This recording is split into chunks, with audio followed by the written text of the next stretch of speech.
மணப்பெண்ணின் பிரத்யேகமான திருமணம் விவாஹா தி சென்னை சில்க்ஸ். கூலா சோரா ரியல் லெமன் ஜூஸ் சேர்க்கப்பட்ட line nannari sharbat. Presta Premium Women's Wear. Let your body love it. அவருடைய மனநிலையை ஓரளவு அறிந்தவன் என்ற அடிப்படையில் சொல்றேன். அவருக்கு தமிழ்நாட்டில் பாஜக தனித்து நின்று களமாட வேண்டும் என்பதுதான் அவருடைய எண்ணம்.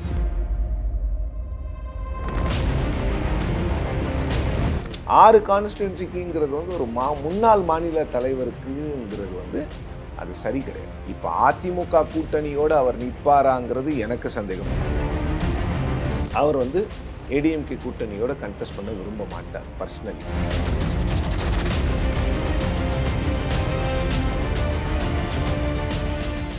ஸோ இந்த சூழல்ல அண்ணாமலை தன்னுடைய அப்பாவை பார்த்துக்கிறதுக்காக அரசியல்லேருந்து ஒரு சின்ன, அதாவது என்ன சொல்ல போனால் அரசியல்லேருந்து பிரேக் எடுக்கல, கொடுக்கப்பட்ட அந்த 6 தொகுதிகளுக்கான சுற்றுப்பயணம் செய்து அந்த தேர்தல் பிரச்சாரத்தை மேற்கொள்வதற்கான அந்த பொறுப்பாளர் பதவியிலிருந்து மட்டும் ஒரு பிரேக் எடுத்திருக்கிறாரு. மற்றபடி தலைவர்கள் சொல்லக்கூடிய வேலைகளை செய்வேங்கிற ஒரு டிஸ்க்ளைமரை அவரே சொல்லிட்டாரு. நீங்கள் எல்லோரும், நீங்கள்னா நான் சொல்றது உங்கள் ஊடகம் மட்டுமல்ல, பொதுவாக எல்லா ஊடகங்களும் தலையில் தூக்கி வைத்துக்கொண்டு ஆடக்கூடிய விஜய் தன்னுடைய பெற்றோர்களை கவனித்துக் கொண்ட விதத்திற்கும் திரு அண்ணாமலை அவர்கள் கவனித்துக் கொண்ட விதத்திற்கும் மிகப்பெரிய வேறுபாடு இருக்கிறது. ஓகே, இது ஏன் விஜயோட ஒப்பிடுறேன்னா, விஜய் அண்ணாமலையும் ஒப்பிடவே முடியாது. என்ன சொல்றது, சுயம்புவாக வந்த ஒரு தலைவர். இருந்தாலும் சொல்கிறேன், ஒரு அரசியல் தலைவர் இப்படித்தான் இருக்கணும். ஓகே, ஸோ என்னுடைய அம்மா அப்பா வந்து பார்க்கணும்னா கூட நான் வந்து ப்ரெஸ் மீட்டில் தான் பார்ப்பேன், இல்லை கட்சியோட மீட்டிங்கில் தான் பார்ப்பேன். ஆனால் நான் வந்து வாரிசு மாதிரி படத்தில் நடித்து நான் சூரிய வம்சம் மாதிரி பார்ட் 2 எடுத்து வச்சுக்கிட்டு உலகத்தில் இருக்கவங்க எல்லாருக்கும் குடும்பம் எப்படி நடத்தணும், அப்பா அம்மா கிட்ட எப்படி ஈகோ இல்லாமல் இருக்கணும்னு பாடம் எடுப்பேன்னு அவர் காட்டலை. அவர் ஒரு இயல்பான, என்னதான் அரசியல்வாதியாக இருந்தாலும், என்னதான் ஐபிஎஸ் ஆஃபீஸராக இருந்தாலும், இது எல்லாத்தையும் தாண்டி அப்பாவுக்கு பையன், அம்மாவுக்கு பையன், அவங்களுக்கு ஒரே ஒரு சகோதரி இருக்காங்க, ஒரு அக்கா இருக்காங்க. ஸோ இது ஒரு சின்ன, அதான் நான் சொன்ன மாதிரி இது ஒரு சின்ன ஒரு குடும்பம், ஒரு ப்ராப்பரான ஒரு நம்ம ஊர் சைட்லேருந்து வந்து ஒரு உணர்வு மிக்க ஒரு குடும்பம். ஸோ அது அப்படி தான் இருக்கும். அதில் நடிப்போ நாடகமோ தெரியாது.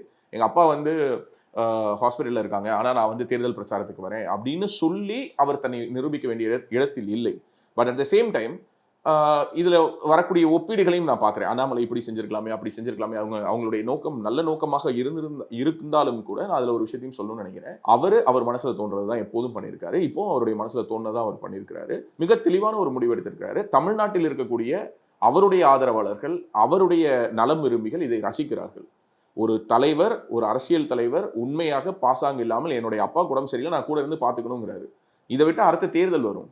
இன்னும் தேர்தலுக்கு நீங்கள் சொன்ன மாதிரி இன்னும் 2 மாதம் இருக்குது. இந்த 2 மாதங்கிறது ஒரு பெரிய டைம். இன்னும் பல கட்சிகள் வந்து கூட்டணியே டிசைட் பண்ணல. அதுக்கு கேள்வி கேட்கும்போது பதில் சொல்கிறாங்க, இப்போ என்ன தேர்தல் தேதி அறிவிச்சிட்டாங்களான்னு பிரேமலதா கேட்குறாங்க. ஸோ அப்படி இருக்கும்பொழுது தேர்தலுக்கு இன்னும் காலகட்டம் இருக்குது. இதை விட்டால் இன்னும் ஒரு தேர்தல் கூட இருக்கும். ஆனால் அவருடைய அப்பா பக்கத்தில் இருந்து அவர் பார்த்துக்க முடியல அப்படிங்கிற ஒரு குற்ற உணர்ச்சி அவருடைய வாழ்நாள் முழுக்க இருக்கலாம். அதுக்காக அவர் அரசியல்வாதி ஆயிட்டோம் அப்படின்னா நம்ம எப்பயுமே குடும்பத்தோட அட்டாச்மெண்டா இருக்க முடியாதுன்னு தெரிஞ்சுதான் வந்து அவருடைய அரசியல் அரசியல் முகமூடி அண்ணாமலைக்கு தேவையில்லைங்க. அப்படிலாம் இங்க யாருமே இல்லை. சும்மா வெளியில காட்டிக்கிறது. திமுக மேடையில வந்து ஸ்டாலின் வந்து கருணாநிதி வந்து தலைவர் அவர்களேங்கிறது, வீட்டுக்கு போனாலும் தலைவர் தான் பேசுவார். ஸோ மேடைக்காக ஒரு பாசாங்கம் பண்ணிக்கிறது அப்படிங்கிறது இங்க இருக்கக்கூடிய ஒரு திராவிடியன் பொலிட்டிக்கல் கல்ச்சர். ஸோ அப்படிதான் இருக்கணுங்கிற அவசியம் கிடையாது. ஸோ அப்பாவுக்கு உடம்பு சரியில்லை, எங்க அப்பாவை பார்த்துக்கணுங்கிறாரு. இது வந்து வெளியிலேருந்து பார்க்கக்கூடியவர்களுக்கு, விமர்சன பார்வையாக அணுகக்கூடியவர்களுக்கு இது ஒரு பெரிய சர்ச்சையாக தோணலாம். இது வந்து இதை வச்சு என்ன பிரச்சனையை உருவாக்கலாங்கிற ஒரு கேள்விகளை கேட்கலாமே தவிர, தமிழ்நாட்டினுடைய அனைத்து மத்திய தர வர்க்க அல்லது அதுக்கு கீழே இருக்கக்கூடிய அனைத்து குடும்பங்கள்ல இருக்கக்கூடிய மூத்தவர்கள் இதை ரொம்ப பர்சனலாக பார்க்குறாங்க. ஏன்னா அவங்க எல்லோருடைய உணர்வு எப்படி இருக்குன்னா, அண்ணாமலை மாதிரி நமக்கு ஒரு புள்ள இல்லைன்னு தான் நினைப்பாங்களே தவிர, இதை அவங்க எப்படி ஒரு நெகட்டிவா பார்ப்பாங்க. இங்க இருக்கிறவங்க அவர் என்ன பண்ணாலும் நெகட்டிவா விமர்சிக்க தான் போறாங்க. இப்போ அந்த 6 தொகுதிக்கான பொறுப்பாளராக செயல்பட்டு இருந்தா என்ன சொல்லுவாங்க, ஒரு மாநில தலைவரை கொண்டு போய் வெறும் 6 தொகுதிக்கு பொறுப்பாளராக போட்டாங்க. இது வந்து அண்ணாமலை அசிங்கப்படுத்தினது இல்லையா? இப்போ சொல்றதே அதுதான். இப்போ அவருக்கு வந்து ஒரு காரணம் வேணும். அவரை வந்து தமிழ்நாடு அளவுல உழைச்சிட்டு இருந்த ஒரு நபரை ஒரு 6 தொகுதியில் அடக்கிட்டாங்க. அது அவருக்கு பிடிக்கல. அதனால வந்து அப்பா சூழலையும் ஒரு மாதிரி இருக்கு அப்படிங்கறதுனால அதை காரணம் காட்டி அவர் அப்படியே சைட்லைன் பண்ணி பிஜேபியிலேருந்து கொஞ்சம் வெளியே வராரு. அண்ணாமலையா இருக்கிறது எவ்வளவு கஷ்டம் அப்படின்னா, அவர் வந்து சொந்தக்காரங்க கல்யாணத்துக்கு போகக்கூடாது. அப்போ வந்து அமித்ஷா வர அன்னைக்கு ஏன் அவங்க கல்யாணம் வச்சாங்கன்னு கேட்பீங்க. அவங்க அப்பா உடம்பு சரியில்லாம போனாலும் அவர் ஹாஸ்பிட்டலுக்கு போகக்கூடாது. எவ்வளவு கஷ்டம் பாருங்க. அண்ணாமலையா இருக்கிறது எவ்வளவு கஷ்டம் பாருங்க. அவர் வந்து ஆடு வளர்த்தாலும் திட்டுவீங்க, அவர் வந்து ரியல் எஸ்டேட் பண்ணாலும் அதுக்கு கேள்வி கேட்பீங்க. ஸோ அண்ணாமலையா இருக்கக்கூடாது இல்லையா? அண்ணாமலை இங்க இருக்கிற மற்றவங்க மாதிரி மேடையில வந்து நான் வந்து என்னுடைய குடும்பத்தையே தியாகம் செய்து விட்டேன், எனக்கு அரசியல் தான், அப்படியான ஒரு ஃபேக் ஒரு பொலிட்டிக்கல் ஸ்டேட்மெண்ட்ஸை சொல்ல வேண்டிய ஒரு இடத்தில் அவர் இல்லை. அப்படியே உண்மையாகவே நீங்க சொல்வது போல அவருக்கு ஒரு வருத்தம் இருந்துச்சுன்னா அந்த வருத்தத்தையும் அவர் சொல்லக்கூடியவர் தான். ஏன்னா இப்போ அவர் இந்த பொறுப்புல இருந்து நான் விலகிக்கிறேன்னு சொன்னதற்கு பிறகும் அவர் ஊடகங்களை 2 முறை சந்திச்சிருக்காரு. 2த்துலயுமே பாத்தீங்கன்னா விஜய்க்கு பதில் சொல்றாரு, டிவிகேவை நான் இன்னும் அடிக்கவே ஆரம்பிக்கல, நான் அடிக்க ஆரம்பிச்சேன் அப்படின்னா அது வேற மாதிரி இருக்கும், இந்த 2ஆம் கட்ட 3ஆம் கட்ட தலைவர்களை வச்சுக்கிட்டு என்ன சீன்ற வேலையை விஜய் நிறுத்திக்கணும் அப்படின்னு ஓப்பனா ஸ்டேட்மெண்ட் கொடுக்குறாரு.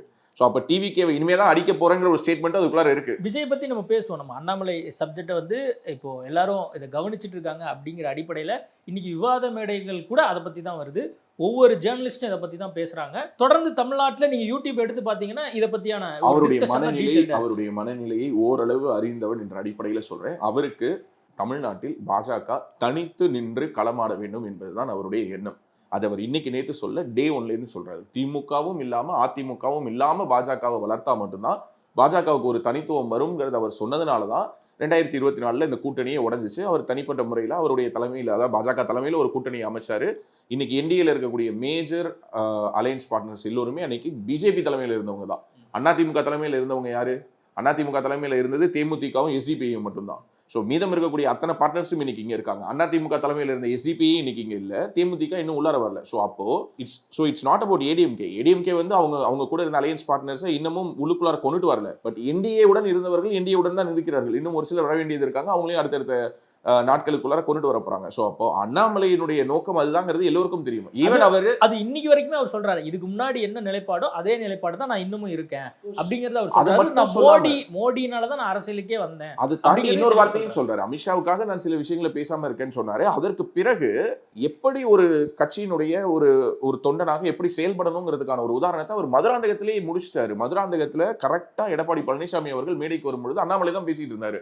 அப்போ ஒரு மேடையில் அவருடைய பேச்சை நிறைவு செய்யும் பொழுது நாளைய தமிழகத்தினுடைய முதல்வர் எடப்பாடி பழனிசாமி அவர்கள் வருகிறார்னு சொல்லி தான் அவருடைய பேச்சை அவர் நிறைவு செய்தார். அதே போல திரு எடப்பாடி பழனிசாமி அவர்களும் புரோட்டோகால் படி எல்லா கூட்டணி கட்சி தலைவர்களுடைய பெயரையும் சொல்லும் பொழுது இறுதியாக மாநில தலைவராக நயினார் நாகேந்திரன் அவர்களுடைய பெயரை மட்டும் சொன்னால் போதும். ஆனால் புரோட்டோகாலுக்காக முன்னாள் ஆளுநர் தமிழிசை சவுந்தரராஜன் மற்றும் முன்னாள் மாநில தலைவர் சகோதரர் அண்ணாமலைன்னு அவரும் குறிப்பிட்டார். ஸோ அந்த இடத்துல இவங்க 2 பேருடைய மோதல்கள் முடிவுக்கு வந்துருச்சு. இதுக்கு பிறகு எனக்கு பிடிக்கல, ஆனா நீங்க சொல்றீங்க நான் அதை செய்யறேன் அப்படிங்கிறதான ஒரு நல்ல ஒரு தொண்டனுக்கு அறிகுறி. ஒரு நல்ல ஒரு தொண்டன் அப்படித்தான் இருக்க முடியும். ஒரு பாஜகவினுடைய ஒரு உண்மையான காரியகர்த்தா தேசிய தலைமை எடுத்த முடிவுக்கு கட்டுப்படணும். அது அண்ணாமலை செய்யறாரு.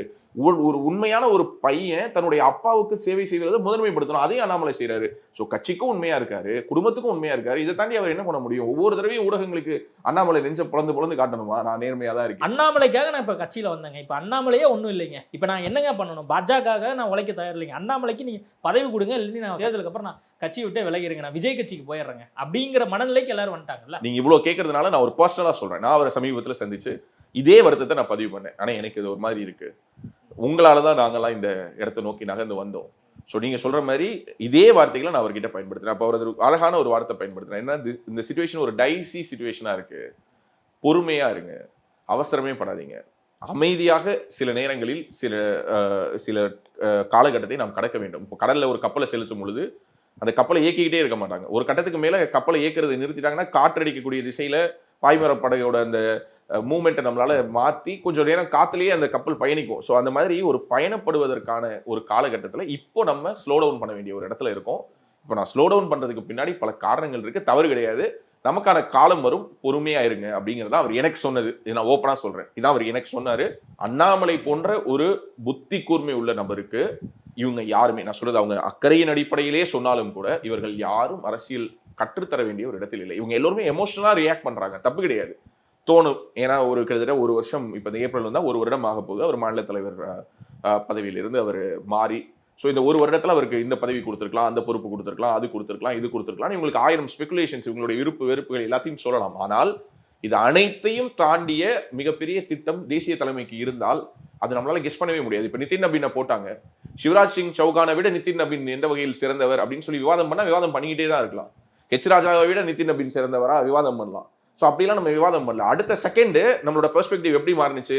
சார் எங்கே இருந்தால் கொண்டு வந்து ஒரு பீகார்லேருந்து ஒருத்தரை கொண்டு வந்து தேசிய தலைவர் ஆக்கிட்டாங்க, இதுதாங்க பாஜக அப்படின்னு சொல்லி நம்ம பாசிட்டிவா எடுத்துக்கிறோம். இதே போல தானே அண்ணாமலை அவர்கள் வந்தபோது இருந்திருக்கும். அப்போ அண்ணாமலை அவர்களை திடீர்னு கொண்டு வந்து மாநில தலைவர் ஆக்கும் பொழுது வராரு, கட்சியில சேர்றாரு, அடுத்த சில மாதங்களில் தேர்தலை சந்திக்கிறாரு, தேர்தலை தோக்குறாரு, எல்முருகன் மாநில தலைவர். அப்ப அவரும் தேர்தலில் தோற்கிறார். தோற்றவர் அங்கிருந்து ப்ரொமோட் ஆகி அவர் மத்திய இணையமைச்சர் ஆகிறாரு, இவர் மாநில தலைவர் ஆகிறாரு.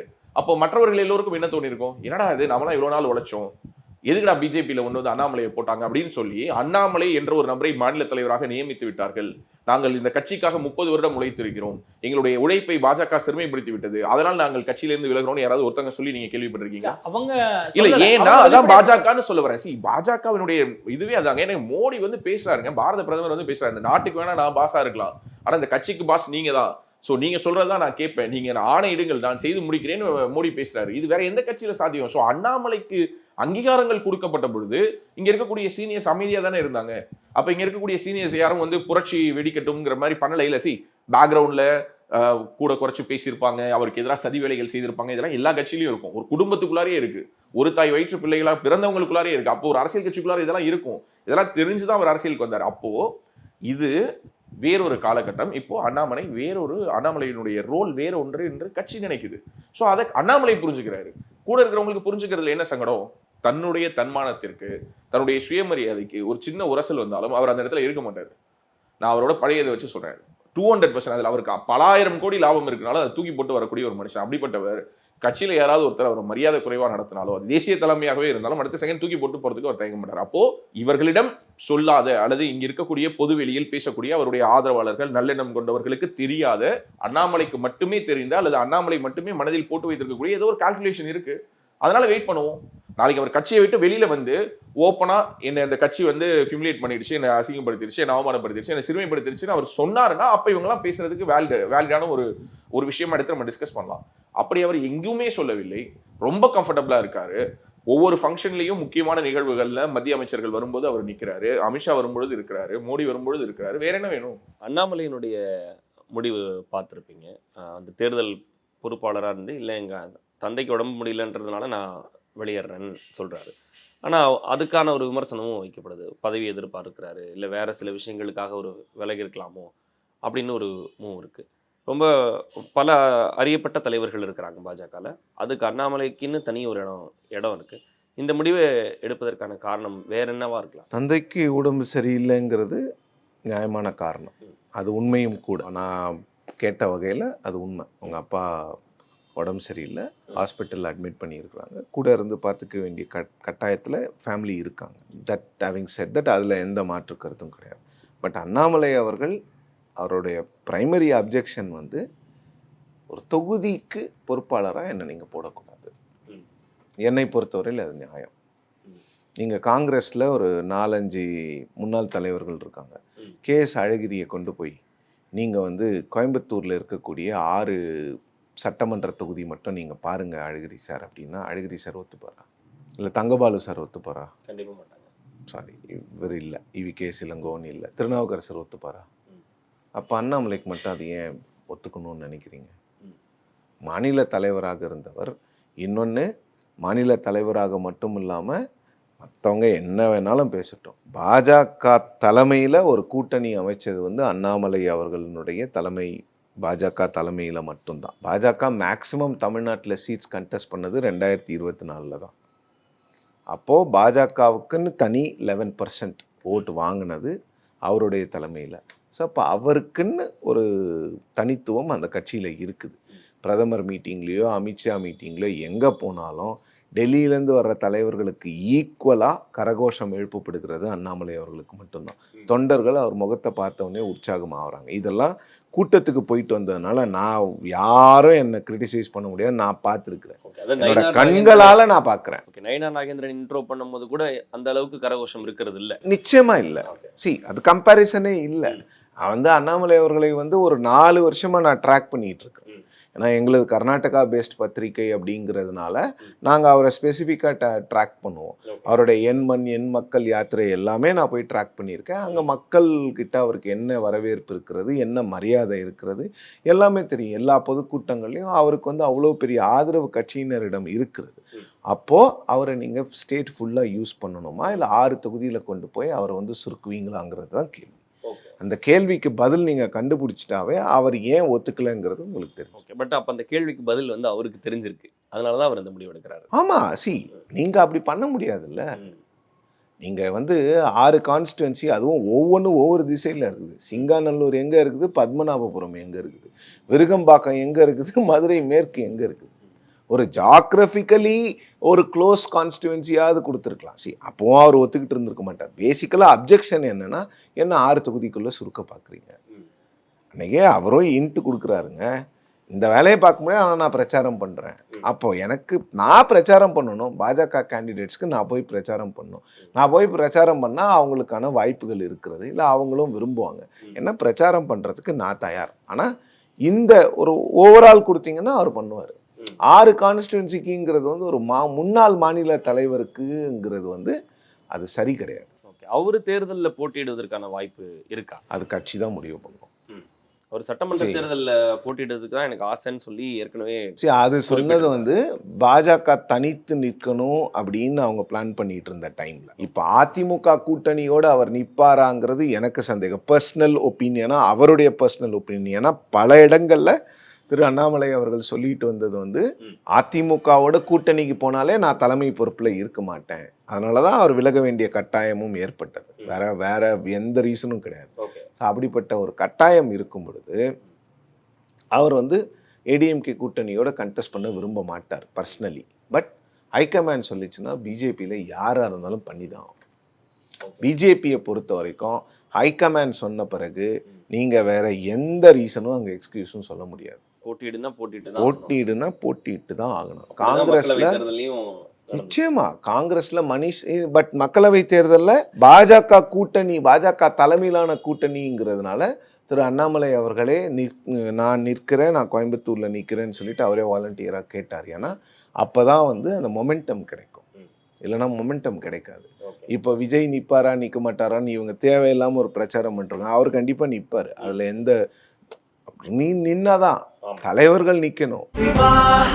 மணப்பெண்ணின் பிரத்யேகமான திருமணம் விவாஹா தி சென்னை சில்க்ஸ். கூலா சோரா ரியல் லெமன் ஜூஸ் சேர்க்கப்பட்ட லயன் நன்னாரி சர்பத். Presta Premium Women's Wear.